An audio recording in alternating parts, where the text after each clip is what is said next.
তবে কষ্ট পেয়েছি। আমি বিএনপির প্রার্থী ছিলাম, ষড়যন্ত্রের শিকার হওয়ার কারণে আমি জনগণের চাপে আমার এই সংসদীয় এলাকার জনগণের ইচ্ছার প্রতিফলন হিসেবে আমি আজকে স্বতন্ত্র প্রার্থী হয়েছি। আমি স্বতন্ত্র প্রার্থী হিসেবে জনগণের বিএনপির দল নিয়ে আমি নির্বাচন করব ইনশাআল্লাহ। পরিবেশ প্রশাসনিকভাবে এখন পর্যন্ত ভালো দেখছি, তবে যারা ধানের শীষের প্রতীক পেয়েছে তারা নিজেদেরকে উচ্ছৃঙ্খলতার আশ্রয় নিচ্ছে।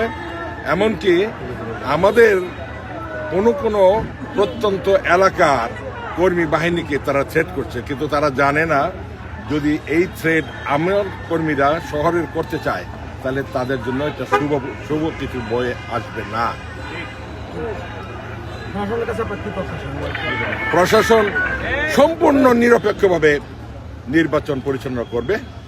আর যদি প্রশাসন সম্পূর্ণ নিরপেক্ষতায় এবং শান্তি শৃঙ্খলার মাধ্যমে এবং কোনো অন্যায়বিহীন নির্বাচন করতে না পারে, আমি আগেই অনুরোধ করব তারা রণে ভঙ্গ দিন, যাতে করে জনগণ তাদের উপরে আক্রোশবদ্ধ না হয় এবং জনগণের তারা শত্রু হিসেবে পরিচিত না হয়। হাজার হাজার মানুষ, আমি যেখানে যাই হাজার হাজার মানুষ।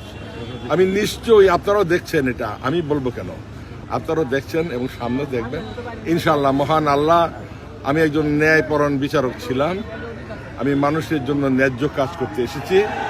আমি নিজেকে সৎ যোগ্য বিবেচনা করি। আমার যোগ্যতাকে ছাপিয়ে অন্য কেউ এই আসনে বিজয়ী হবে, এটা কিশোরগঞ্জবাসী চিন্তাই করতে পারে না।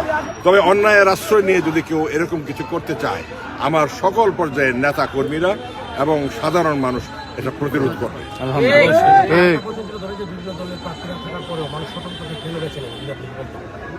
স্বতন্ত্র বেছে নেবে, মানুষ জানে আমি জাতীয়তাবাদী আদর্শের লোক, সকল মানুষ জানে আমি মানুষের কল্যাণ করার মতো যোগ্যতা রাখি। আমি যে উচ্চশিক্ষিত মানুষ, এই রাষ্ট্রের সর্বোচ্চ পর্যায়ে আমি চাকরি দিয়েছি, রাষ্ট্রকে সেবা দিয়েছি।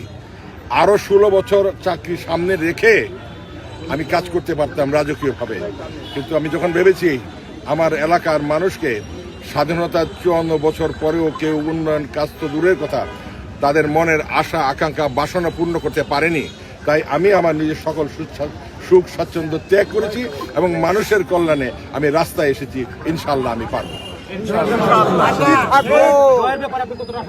জয়ের ব্যাপারে আমি 100% নিশ্চিত, শতভাগ নিশ্চিত।